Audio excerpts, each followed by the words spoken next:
माँ जी, आज मैं बना रही हूँ मेथी की सब्जी। इस खाने से घर वालों के पेट की सारी समस्या खत्म हो जाएगी। और मैं बना रही हूँ तड़के वाली छाछ, जिसे सुगंधा और उसकी सास कांता के बीच एक अजीब सी जंग रहती थी।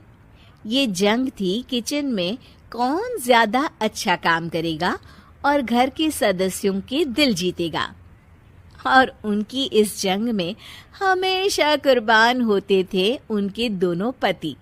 कैसे? आइए देखते हैं इस किचन पॉलिटिक्स की कहानी में। एक दिन किचन में, माँ जी, आज मैं बना रही हूँ मेथी की सब्जी। इस खाने से घर वालों के पेट की सारी समस्या खत्म हो जाएगी। और मैं बना रही हूँ तड़के वाली छाछ, जिसे पीते ही गैस की समस्या कभी नहीं होगी। दोनों अपने अपने खाने को लेकर टेबल पर पहुंच जाती हैं। तभी सुगंधा के ससुर उसकी बनाई सब्जी की तारीफ कर देते हैं। अरे वाह, मेथी की सब्जी भी बनी है, बड़ी ही स्वादिष्ट है। वाह बहू वाह। अरे बहू, लेकिन इसमें इतनी सारी मेथी बर्बाद करने की क्या जरूरत थी? देखिए माँ जी, ये तो वो मेथी है जो आप रात में भिगोकर सुबह उसका पानी पीती हैं, और जो मेथी फेंक देती हैं उसी से मैंने ये सब्जी बनाई है। अरे वाह बहू, तुमने तो बड़ा ही समझदारी का काम किया। बस अब क्या था। कांता जी का तो मानो ये सुनकर खून ही सूख गया। वो फैसला कर लेती है कि किसी भी तरह वो अपने खाने की तारीफ लेकर ही रहेगी और सुगंधा को किचन में उसकी कमियां गिनाएगी।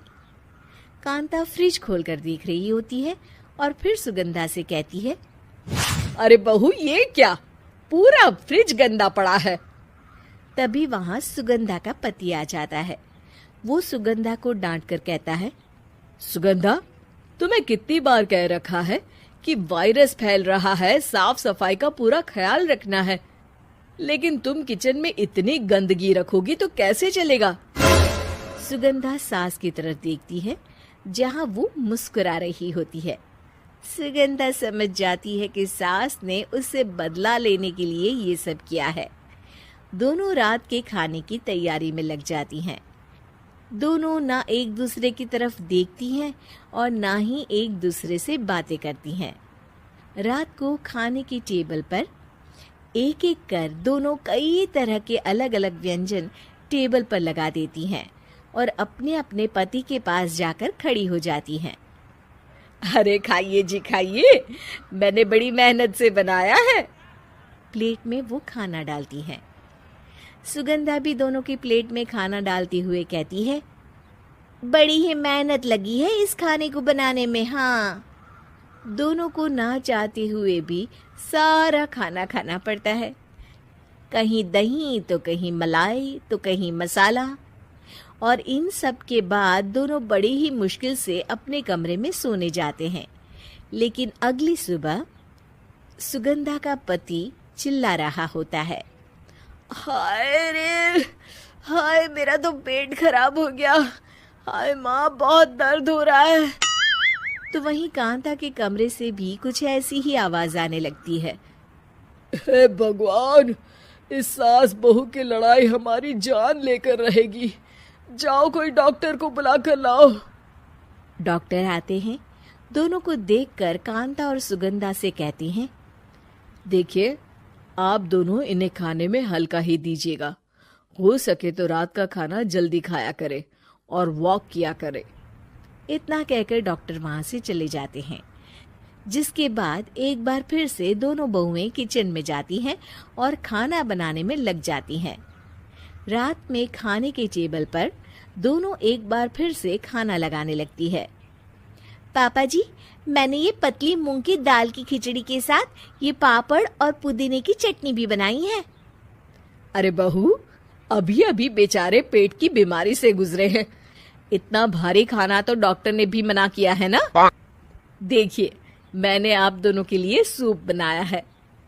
और दोनों उन लोगों की प्लेट में खाना डालने लगती हैं। तभी दोनों एक साथ बोल पड़ते हैं, बस करो, हमें माफ करो, हमें नहीं खाना इस घर में, ना खिचड़ी और ना ही सूप। हम इंसान हैं, एक वक्त में एक ही खाना खा सकते हैं। बस करो, हमें माफ करो, हमें नहीं खाना इस घर में, ना खिचड़ी और ना ही सूप।